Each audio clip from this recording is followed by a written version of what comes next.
Braquage avec arme à feu. Le roi béni et son gang arrêtés par la PJ.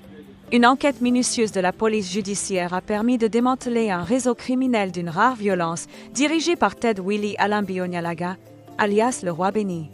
Ce gang ciblait les résidences de hautes personnalités de la République, usant de méthodes sophistiquées mêlant corruption, complicité militaire et criminalité transfrontalière.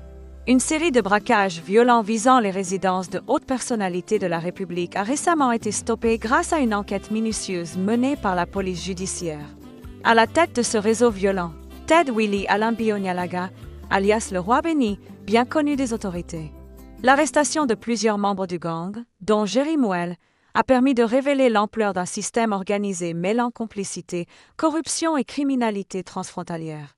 Interpellé la semaine dernière par la PJ, Jerry Muel a dénoncé avec précision l'organisation et la complicité au sein du groupe, précisant que le roi béni recrutait les membres depuis le Cameroun, les logeant dans des hôtels de luxe avant chaque opération.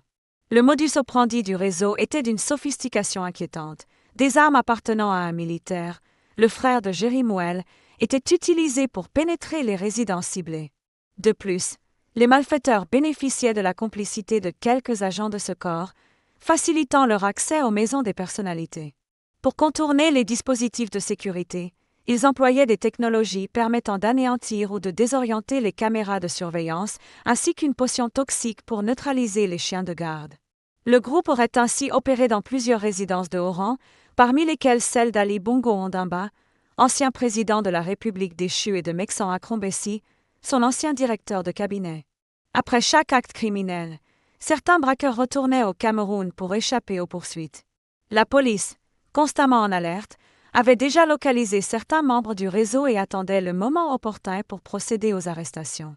En contact avec le roi béni depuis la Turquie, Jerry Muel raconte comment ce dernier a tenté de lui organiser une évasion vers le Cameroun, lui envoyant de l'argent et le billet. Mais malheureusement, pour lui, il n'a pas pu voyager, car il sera arrêté. Malgré ses dénégations sur certaines accusations, le roi béni a tout de même reconnu une implication indirecte dans ces actes. Ils seront présentés devant le parquet de la République dans quelques heures. Source: L'Union.